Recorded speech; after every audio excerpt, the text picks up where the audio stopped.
Welcome to the Wormhole Extremists. My name is David. I'm with Nicole Hello. and Evie. And Hello. this is Revelations, SG1 522. And we're recapping some really good times Yeah. and some bad Yeah. times because I just see Daniel dying now, and now that's bad. So Oh, Anubis is coming. And after yeah. this, there was no season 6. There was just going to be a movie of There some was. sort, more than likely a Yeah. motion picture. They were going to continue the story, though. so what I find really funny is actually there's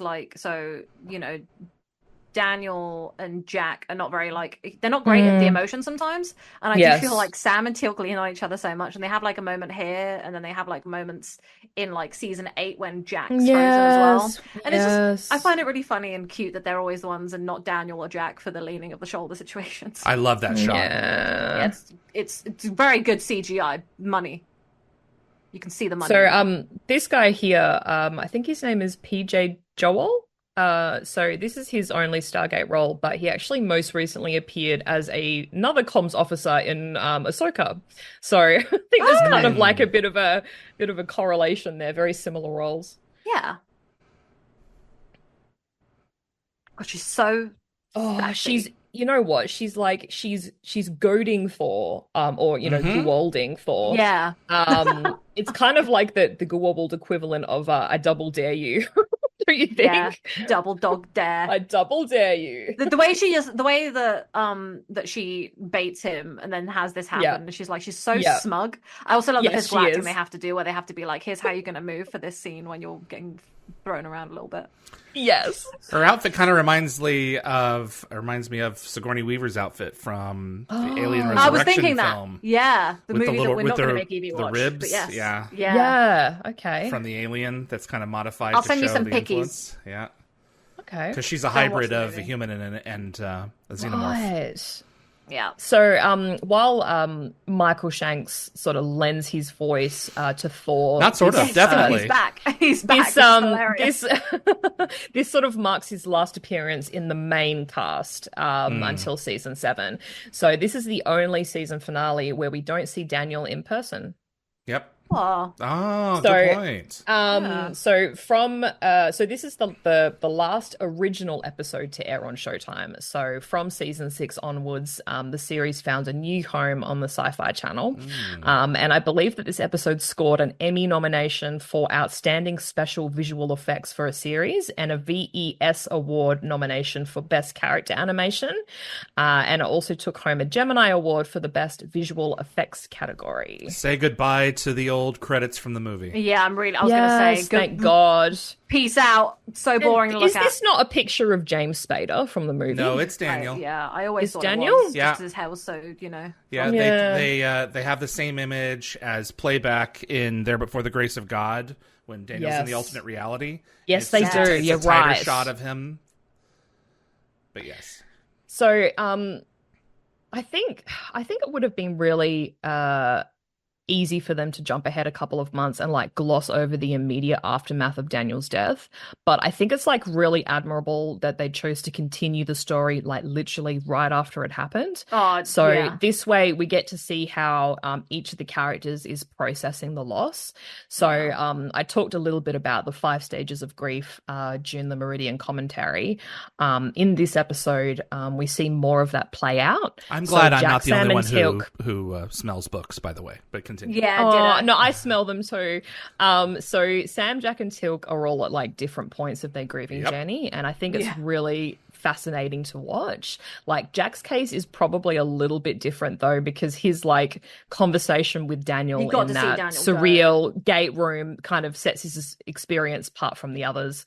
Well, And my it's single likely favorite that scene he's from on a this slightly episode different path. It's the breeze. is The all them breeze. just Oh, being quiet, please. you know, Yeah. aboard Yeah. the cargo Oh, ship.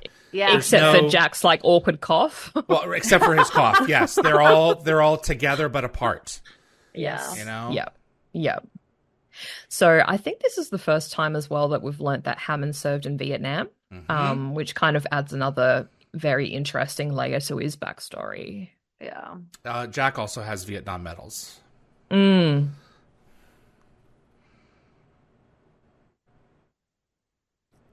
Mm. My dad wore a POW bracelet for years until they finally found the remains just a few years ago and returned it to the family. Yep.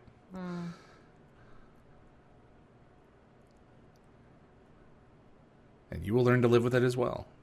Yeah.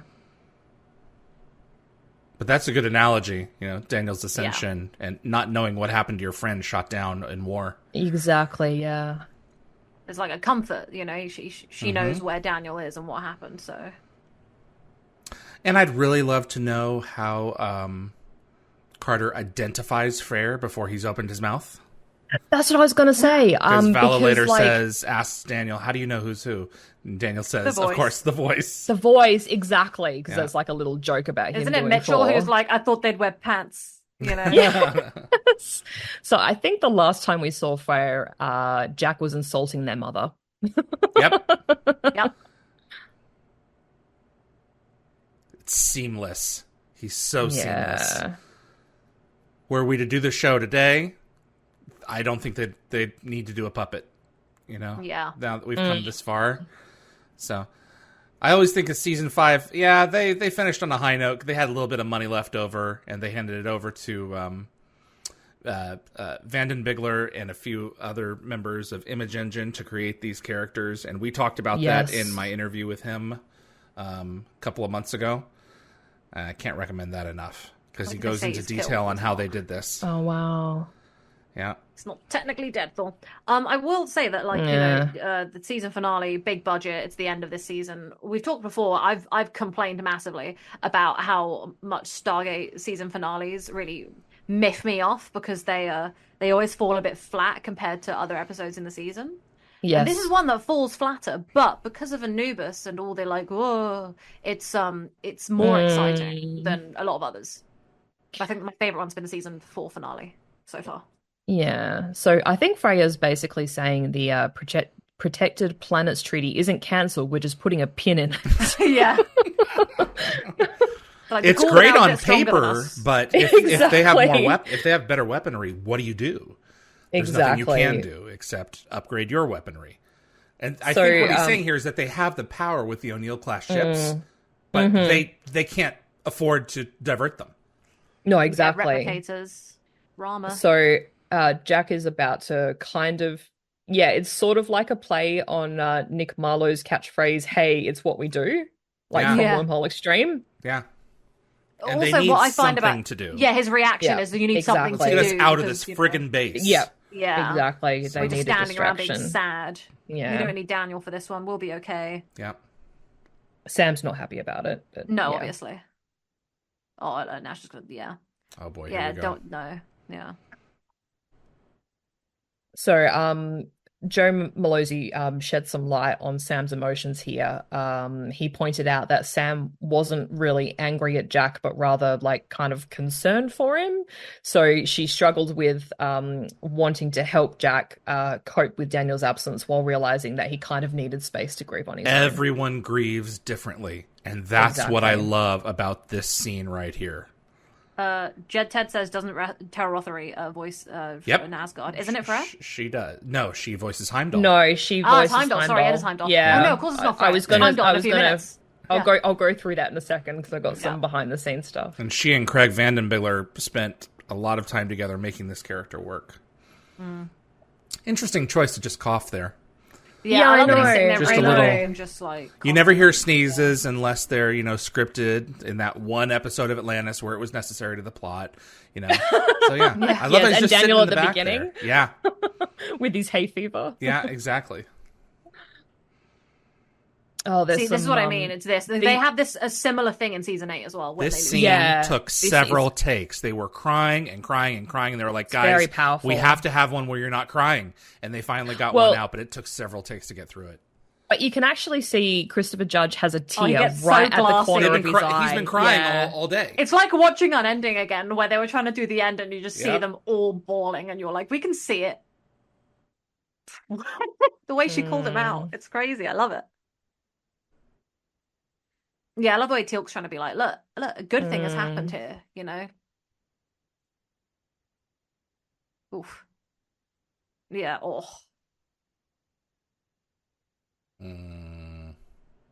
You still are a team. She feels like she's on her own. She needs the four of them. Yeah. Oh, Chris is having a crappy day. Yeah, he is. I wonder how they felt going into season 6, being like, "Oh God, we've lost our friend. We're going into a new season."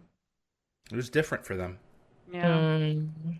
See, look at him. This is the hardest. I just want to give him a big cuddle. I'm not gonna lie, right? I did not break during the last episode, but this right here, I want to break, and I'm not letting myself break because I'm only a few minutes into this episode. He's coming back. He's coming back. He'll get his own Genesis device. Yeah. I love this exchange too. She's just at her wit's end with him. She's like, you know what? I'm just not having it. I wish I didn't mention it. How slim? Not mention. Look at her. She's done. She's done. You did mention it. They're like, they even Jack's like points for you, girl. Points for you. Oh dear. It's funny because she's like kind of mad that she feels so alone in the situation, and Jack's doing nothing. Yeah, yeah. He's gonna let certain things slide. You know, of course he will. Right now, he's going to push our buttons a little bit there. I think he's kind of trying to create a normal, like, you know, work situation, work environment. I think he's just upset. You know, when I'm hangry, when I haven't eaten, I lash out at people. Like I snip. With him, people. I felt it was a slight snip, but it was also this is the kind of asshole I usually am to Sam. Oh, really? So I'm going to continue that energy. No, I didn't see that at all. I didn't think of it that way at all. Yeah, that's how I see it. When someone's mad at me, David, and I usually try to be my most annoying self to try and get them to smile and go back to normal. So. When could anyone ever be upset with you? Hush now, David. We know that's bull. Oh my God, that was dripping with so much sarcasm. I need a mop. Yeah. I'm beginning to wish I hadn't mentioned it. 420 Fahrenheit. Just God. Okay, so that's 216 degrees Celsius for my metric buddies. Yeah, one way or another, it's hot, no matter how you slice it. It's sizzling hot, yeah. It's getting hot. This is how we locate. I love this set. I don't know what those things are. They look like just painted sheets of paper, you know? But like wet paper they let dry with. Yeah. So we kind of preface this already, but Terrell Rothery, aka Doc Frazier, provides the voice of Heimdall in this episode. So her role went a little bit beyond just the voice work. So director Martin Wood explained that Heimdall was their first fully computer-generated character, and they needed Terrell on set as a stand-in. Hang on just a second here. Wait just a second. Brad was like, we're shaking his hand, and Craig Van Den Bigger was like, that's going to be very expensive. Like, well, we're shaking the hand. He's like, well, we'll just do it off camera. And Jack is like, he's so shaking. Good. Such an aggressive shake. Right. So, Terrell, when they were filming, she wore a black leotard with Heimdall's image printed on it and like a stocking mask to hide her face. So this was to help the other actors focus on where Heimdall's face would be rather than on Terrell herself. Except her face would be... setup led to some on-set hilarity. So Heimdall was shorter than Terrell, so the alien's face ended up right on her chest. So to make matters more amusing, they apparently added 2 small lights over the alien's eyes for the actors to focus on. So according to Martin Wood, Rick and Chris could barely keep it together when they had to address Terrell's chest. They had to stare at her chest editing, all day. Brad Wright struggled to keep a straight face with these shots came up, so which is understandable. And I think Terrell revisited that story at GateCon. Oh, absolutely. She brings that up every now and then. That's her only real story when it comes to Heimdall. Osiris. Love her. Supreme Commander, but we'll skip that. Yes, yeah. He can't reach his finger out and like. He can't get the finger. So I'm assuming, did Michael do this beforehand? Or did he do it in like ADR? He's contracted. Well, I mean, he probably is not on set giving the dialogue. No. He did it ADR, but he was contracted for season 5. Okay. So, and this would be a great time to bring Thor back because you really need to park his character somewhere where Michael is gone. Yes. Yeah. I was wondering if they did that deliberately. They put him in a coma. It's actually quite sad that we've not only lost like Daniel, but now we're losing Thor for a while because Michael is gone. Like it's hilarious that we're having to say goodbye to 2 people. Yep. Well, we only lose Michael technically, I think it's for 6 episodes, but being that this would have been between seasons, they would have probably had a few months break, I imagine. So it was probably about 6 months or something. Ooh, they can see symbiotes. Yeah, this comes up later. The color coding. I'll mention it. How would they read Anubis? I don't think they do. Yeah. You wouldn't be able to read Anubis because this is just based on human form and symbiote. Yeah. Back. Yeah. They see his guard walking by, they do. like the whole battalion. I'm going to pay attention to the dots. Yeah. Yeah, they're going to get holographic technology from this. They're going to get, I forget. I was even more shield upgrades, I would think. Survive the whole, because the thing they put in his head is pretty big, right? This clone dies. Well, that's the thing, right? They stick it in Jonas next, and he's fine. Well, like, I mean, the Asgard are far more frail than we are. Yeah. So. It's a pretty big thing they put in his head. But yeah, they could have killed Jonas for sure. Yeah. Like, despite Thor being a puppet with, like, limited facial mobility, I think the animators managed to, like, suggest fear and trepidation just with the slight opening and closing of his jaw quite well. Yeah. Mm-hmm.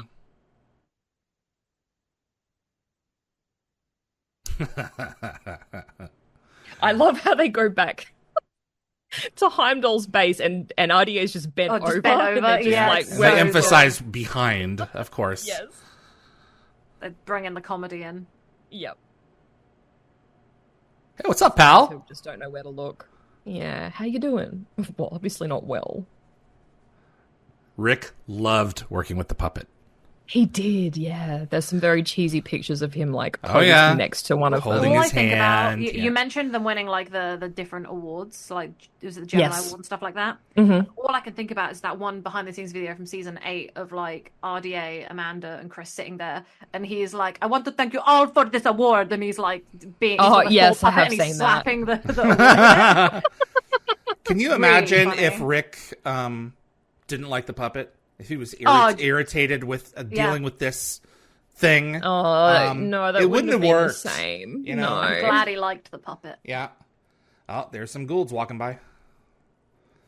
So there's four guys walking in, right? So is it going to track Anubis? Anubis isn't on board yet. That's what. No, he's not on board yet. Yeah, he comes in later on. They're still waiting on. You'll see his ship show up. He's in the middle of like a whole gaggle of Goulds. So yeah. He has like the ninja entourage. Jaffa who pull out their swords in like descent, but actually never cut anyone with them. Jaffa. Yes, I thought they were quite cool. That's right. I feel like the cutting would be a bit extreme for Stargate on the Sci-Fi Channel. I feel like maybe they didn't want that level of gruesome. So you've got 2 different types of Asgard stones here. The ones in front of Heimdall right now are the sharper ones that look more triangular, and then the ones on the old panel from the end of season 3 are rounder. Yes. Yeah, round, right. So I think that the ones in front of him may be the ones that they used in Unending. Oh, okay. They're definitely based on the same molds, the same design. A little prop trivia for you there. Updated. Cool. Because I didn't remember them going back this far with the triangular ones, and clearly they're sitting right in front of him. They couldn't all be CG. Yeah, they are. Just the ones that he moves. Oh, this is a big discussion. I'm blowing right through. Yeah. So, this kind of little plot twist sort of adds another layer of vulnerability to Earth's most advanced allies. And it plays straight through Unending. Well, as if they didn't have enough to contend with the battle against the replicators. They've got this now. They're impending death. The genetic flaw storyline apparently was a big game changer. So I think Joe Malozzi said it was either introduced by Brad Wright or Robert C. Cooper. And their goal was to shake things up and subvert audience expectations about the established Stargate mythology. And he described it as a huge development. And I think, David, you pointed out, I think you actually just said a few seconds ago that this storyline slowly unfolds for like 5 years and continues to be a major plot point for the rest of the series. Yeah, they don't. Yeah. His work fails. They don't solve it. Yeah. No, they don't. So, and I talked with Joseph Malazzi about this with the Vanir Could they have the evil Asgard? Could they have ultimately brought them back, re-downloaded their minds from the Asgard core board, the Odyssey? And he said, yes, that was a possibility. They could have gone that way. Yeah. Because we downloaded them from computers before. That they have to, they have this, because they've almost got this god level mode where you look at them and you're like, you can do anything, and it's like, you actually can't. Yeah. No, they can do more than us, but that's about it. Oh, she's so delicious in this. Yeah, I love her. I always loved her. She's delicious. Yeah, she is. I agree, very much so. Yeah, no. She knows that she's in control, and he's like, I'm getting the heck out of here. I feel like for me, she really dropped off the map. I never really saw her appearing. She was in Europe. I saw her briefly in The Witcher. I always just worried. No, I always wondered if it was because of who her mother-in-law was, and she was just living a nicer, easier life with her family. She was making babies too. So about this time in a couple of years, she and Toby Stevens, Maggie Smith's son, she started having kids. Yeah, so that's why I tried to get her for interviews, and I just couldn't. She's declined now like 3 times. I just can't, and I would love to. I would pay money to have her. I'm glad that you were able to get rejected and still love her so much. It's a beautiful thing. Well, you can't take it personally. Yeah, exactly. Yeah, exactly. You're not owed anything. No, that's true. So if I had money, I would pay her. I don't. I'm just saying, David. I respect it. I appreciate that you're just so you mature. Appreciate well. his moxie, for trying multiple times. You can let it bother you, but there's no utility to that. It's just not worth it. Yeah. Here comes the big boy, my favorite. Can't wait. I love how, what's funny with him? So Apophis really annoyed me because he just wouldn't die, but he wasn't even that great. He was pretty basic. Was the kind of that situation in the second half of the show. show. No, that's what I'm saying. I'm saying that Anubis is that as well. However, because he's ascended being and has so much cool, crazy stuff going on, and he's so powerful, I can actually believe that he's harder to kill. Ironically, actually, he I think he's been around longer, but he dies quicker. Yeah. And that's quite astonishing. But yeah, I find that I get less mad at Anubis constantly surviving because he's just so epic, Yeah, I agree. I'm in the same boat as you. Here they come. I'm so excited. I'm so excited to see Anubis. Well, I think we're about to see some of the sets that we previously visited on Wormhole Extreme, for the scene where Martin Lloyd and Jack hide from the Men in Black on the unused soundstage. They sure were. So I don't know if you'll know this, David, but or the chat, someone. Is his name David Palfy? Yes. I was going to mention David. I was going to say, Palfy. is he playing him in this episode? Yes. Yeah. Apparently there was actually a lot of fan confusion because, his name appears in the credits and viewers were familiar with him as Sokar. So everyone was like, was there a connection? With Anubis. And David even played with it for a little while. He was like, yeah, maybe. And it was clear later on, no, there was no connection. Isn't he also Erica Durance's Yes. And they have 2 or 3 beautiful kids together. Yeah, I've been rewatching a lot of Smallville lately, and every time I remember that, I'm like, wow, she's married to Anubis. She married Michael Shanks in another show. He tried to kiss her in Smallville, his character, and they, hung out in Stargate. And she made out with Teal'c, and I'm like, girl, you be getting through the cast in a nice way, in a not gross way, but it's just funny. Erica Durance is also related through marriage to Christopher Judge. So. Oh my god! Oh wow! Yeah. Really? I think her sister is Christopher Judge's brother's wife. I did know that. Connection. Yes. Yeah, I think you're right. Yes, they're all family. Right. So David Palfy is Christopher's through marriage. So they were related at the time when she had to make out with him in season 8. No, this was before they were married. Okay, I was gonna say a lot of weird. They married shortly after. Yeah. That'd be a fun Thanksgiving or whatever. Here they come. Hey. So these ninja Jafar, they have a different marking. It's on the side of the head. Yes. Yeah. I love that he's another level where he has ninja Jafar. That's yes. Cool. Ninja Jafar. He's got regular Jaffa and then he's got ninja Jaffa. See, if they were walking around on Earth when that guy was like ninjas, it would have made more sense. Oh yes. Did we see their dots? No, we've not seen No, dots I yet. didn't see any dots. But there was like 8 or 9 of them there, so I'm just like, oh, I was losing count with how many because they kind of panned the camera to Okay, Anubis. so Goof coming up. It's in about just less than a minute. So keep an eye out. Actually, where am I going? Uh-oh. Yeah, so keep an eye out. You'll see. Actually, no, I'm getting ahead of myself. Oh, Evie, it's okay. It's okay. That's okay. I think that they missed an opportunity because we see his face later on, and everyone's like, "What the heck is that?" And they could have said something about this. Something's coming by you. It's scrambling the sensors. We don't know what it is. They really could have done that, and that would have been they cool. could have done that. It's like, well, what is he? That would have been awesome. Yeah. And then and we that's see really the exciting face, thing, and it's don't like, know what he is. we don't even know now. It even makes it worse. I was saying Apophis was quite scary early on because you knew little about the Gould, but then once you learn and you start gunning them down left and right, it's like no biggie. I think you'll actually see some of the Jaffa in this patroller sporting Apophis's mark. Really? I think so. Yeah, they're not all. It's not all the same. It's my mixture. Yeah. Absolutely. I love the Hey Guys diversion. Like, it's like straight out of the Air Force Special Ops playbook. Yeah. Like, I recognize them. Distractions for Dummies, the book. Yes. Yeah, so it just shows that they absorbed their armies. Great. So I really like Mike Depude. He is such a gem. I actually missed my photo op with him at GateCon because I think I was so invested in the Stargate Universe thing that I was like, oh no, I missed it. And then he ran back just to get the photo with me, and I was like, thank you. Oh, that's right, he did. I kept telling him how much I love him in Universe. Yeah, the way he slaps her bum a little bit there, I was like, oh, Jack, you naughty man. Why do they walk through him when they could have easily gone around her? Because I think they did it on purpose for the joke, with right? her. Yeah. Yeah. A very expensive joke, but they had budget for it this time. Yeah, very expensive. Yeah, that would probably cost $5,000 each, just like a pass. God. So here we go. Anytime he does anything, according to Joe's blog, so he had initially imagined a more, shall we say, cheeky version of this scene. So in this concept, Thor gradually realizes that Anubis's interrogation device was meant for a rather different part of his anatomy, like think lower and further back. He doesn't have that. Joe joked that he still regrets missing the opportunity to have the Asgard unleash a string of colorful curses. But yeah, it's just funny. Yeah. There we go.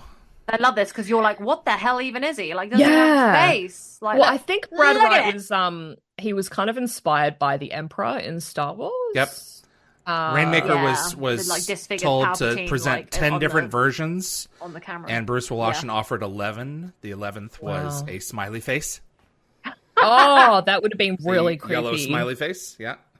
So, I think this idea for like Anubis not having a face came quite late in the game. Yeah, I think it works. June Diada said, I hated the decision of Anubis' face. It's something I hope to see fixed in a remaster someday, along with Daryl the Dragon. Okay, so this is the bit that I was going to mention before, but I got ahead of myself. So keep an eye out. You'll see Amanda tapping duck down at the edge of the set on the right-hand side, waiting to appear as a hologram.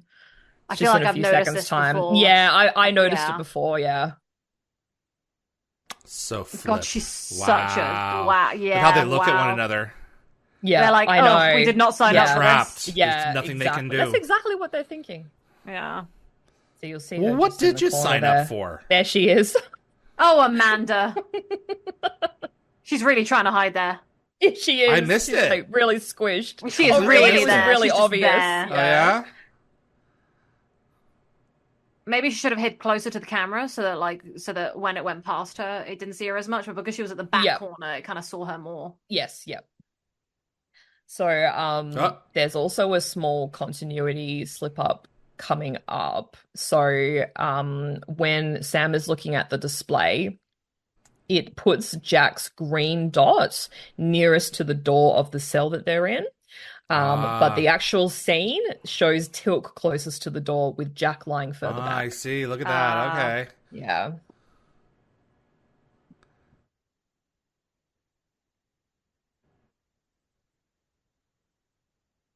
Gene Diaz said, I'm watching on a square box version, so no Amanda for me. I was going to say, you must have to have a more boxy screen.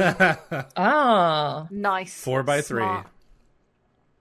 That's actually an issue that happened with Buffy, the DVDs. The HD release of Buffy made them widescreen instead of square. So all the scenes where like they deliberately left things because they were like, oh, well, no one will see it because it's a square TV screen. You can see everything. It's pretty embarrassing. I'm going to send you a video about it later, Evie, because it's actually really funny to watch even if you don't like Buffy. I wonder what happened to this prop. Yeah. Yeah. He got a belly button. It's got a belly button, but it's rocking that sort of that action figure smoothness in the lower deck department. Yeah. Be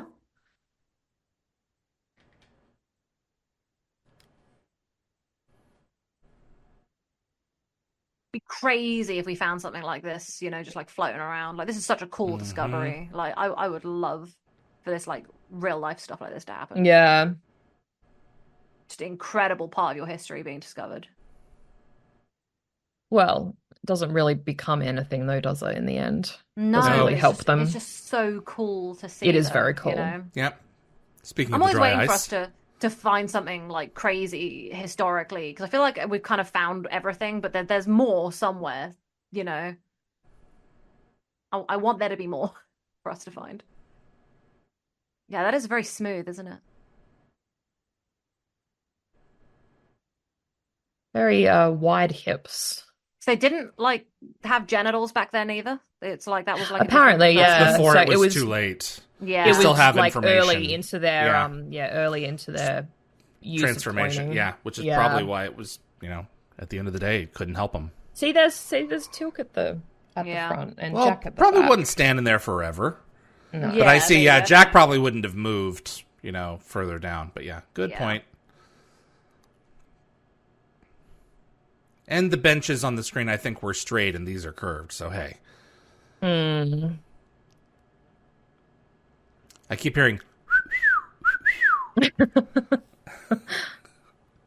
Not yet. Yep, simple escape. Great plan. I stand corrected. The sarcasm. Oh, I feel like Teal'c didn't really have sarcasm before, and like now he's like dripping with it. So, as one Redditor said, Thor's so excited about using the internal communication systems to synthesize his voice. That's basically all he can say in the next episode he's in. That's because they just had a file of Michael's performance. Yeah, just saying it over and over again. It was a great way to get around not having him back. Yeah, it was. Yeah, it was like, oh yeah, his memory loop is like, you know, stuck like that. I mean, could they have not gotten Michael for one day of ADR? In whatever city he's in, he could have gone in there and did it. Any voice of Thor from any episode. They could, they could have. Yeah, they could have. For it. There was enough information. They have enough O'Neills. Yeah. I do think that they only chose like some of this bit only because it was one of the most recent things. Exactly. But I think it was a bit silly. So yeah. Even I'm Growing Weak would have been a better one to hear on repeat over and over again. Exactly. Yeah, they had the files. Because it makes a bit more sense. I was just always wondering why they went with that one. Yeah, yeah. Because it made it seem artificial. Yeah. In the wrong way. I love that she's whispering.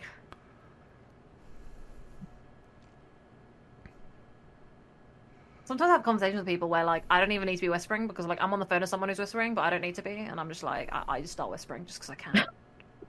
It's almost like contagious whispering. It's like yawning. Yeah.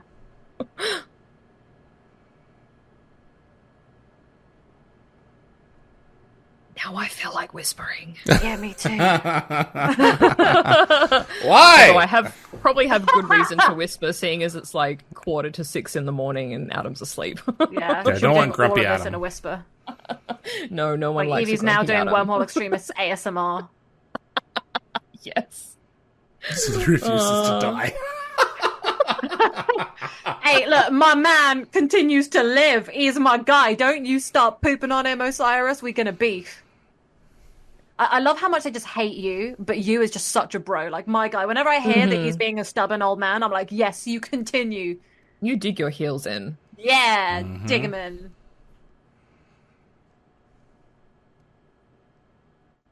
Make away. Yeah. This guy's so done. He's like, I can't believe this is my boss. She's fantastic. Get a new job, man. Get a new god. Get a new god. Yeah.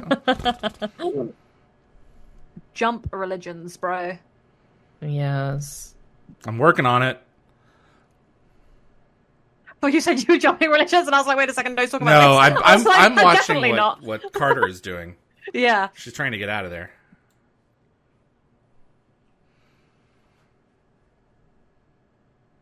Using what? Stairs? Rings? Using what? I always wondered. You don't see. What are you don't see Gould stairs. No. You know? A smaller ring transporter? I always tried to think of it as like the Atlantis transporter thing. Unlimited hallways. Yep.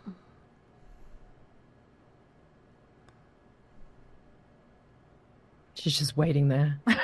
It's just quite creepy.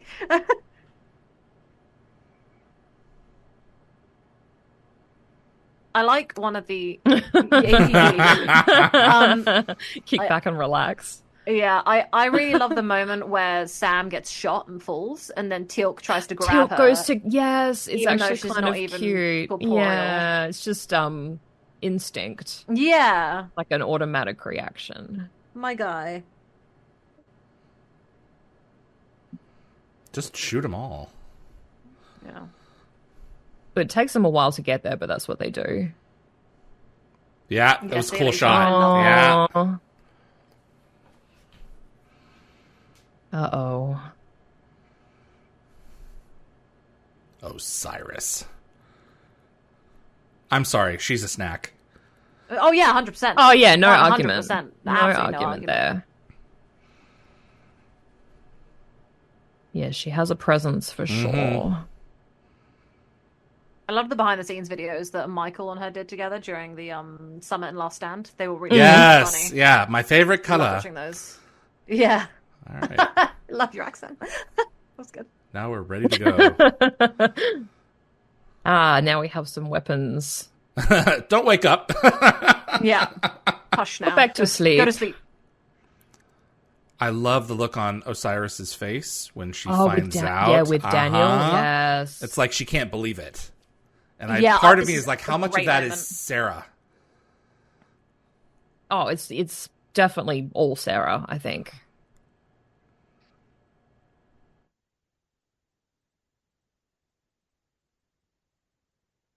Well, which one? Yeah. What do we do? I love the way they're both just standing there so awkwardly. It's just so them. Well, they've got no more information, so just boom. Yeah. These are the shoot first, ask questions later guys. Exactly. Yeah. Just take everything offline. Anubis is sitting there all like, wow. Like his cloak matches the drape that's on the chair.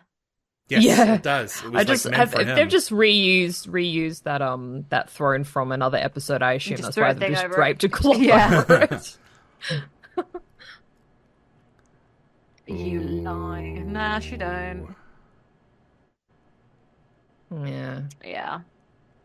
I don't know why. Every time I hear "go to hell," all I can think, my brain goes "Earth first" from Atlantis. First episode of the Wraith Queen. Good stuff. Thank you, Heimdall. What a bro. So he did get a chance to catch her. Yeah. Mm. He just throws the stuff. He sure does. I'm done. Yeah. He's just all about to be a lifeless husk. Yeah. Yeah. Yeah, Papa's brain's still in the computer. I do like that they continued this and made an episode that I didn't think would be very good, and it ended up being fantastic. What's that? Mm-hmm. Descent. Oh, yeah. So excited for it. Oops. He's awfully confident. Yeah. He is. He is so arrogant, but like, I'm not gonna lie. So when Anubis starts being arrogant, I'm like, yeah, I believe it, bro. I believe it, you know. When other Goulds start doing that, I'm like, hush now, you weak thing. Quiet. A really cool shot. I like that shot. That is a cool shot. It is a cool shot. Cargo ship won't last long with that. It's always we got one more hit and we're done. Yes, it's always that, isn't it? So there was a discussion online about why the Asgard didn't engage Anubis and they let him flee. So one user offered a bit of an insightful take. The Asgard, despite their advanced tech, and I think we kind of touched on this earlier, are actually in a very vulnerable position due to their ongoing battle with the replicators. So they argued that the Asgard couldn't afford to escalate tensions with the Goa'ulds because they lack the resources for a two-front war. Yep. So pursuing Anubis' ship might have given him a chance to reunite the System Lords against a common enemy. But this particular fan saw the Asgard's restraint as a strategic necessity rather than a show of strength. What would you, as a Jaffa aboard Anubis' ship, have thought when you got the order from him to retreat? That's what I mean. It's like they're all a bunch of babies. It's like, exactly. If you're all knowing and all powerful, why aren't shut you, up. Yeah, taking us into battle. Yeah, like you should have this. You know. I do find it funny though. Like if they did just decide to kill Anubis, though, he wouldn't even be dead. He'd just be floating around, just waiting to inhabit something. That's true. You know, which is really cool. You still can't kill him, and I love that.